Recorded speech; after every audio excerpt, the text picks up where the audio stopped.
My brothers and sisters in Christ, in today's first reading, we hear a beautiful reflection from Paul about our place in life and death. Paul speaks of being caught up. This is a letter he writes from prison. And so he's speaking of not knowing, how many days he has left, when he will be called to offer his life for the Lord, and, debating whether he prefers to remain alive or to be dead. That's a question that many have grappled with in the Christian life, because in fact our eternal rest is with the Lord in heaven, and so that seems like what we should want. And yet, the day of our life, the day of our death, is not of our choosing. It's known only to the Lord, however many or how few days that we have.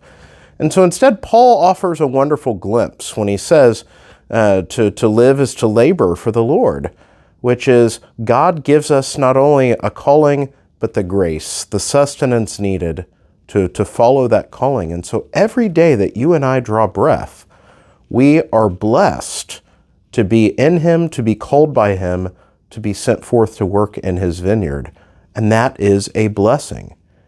And the day that He calls us home will be the ultimate blessing, to come to rest from our labors and to just bask in His presence for all eternity. Simply put, the choice is not ours to make. Our days are in the hands of the Lord.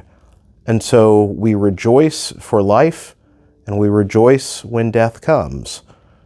Live or die, we do so in Christ, and Christ in us, that the life and death of Christ may reign in us, so that every day on this earth we may die to ourselves and live for Him, pour out ourselves for others, and when the day that we are called home comes, we may truly live in our death in Him forever.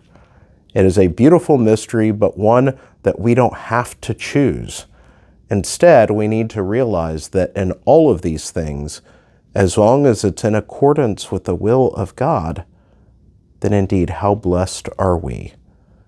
May we simply be concerned with responding well, from having gratitude for the gift of our life, of our creation, and most of all, the grace of being called and sustained by Him.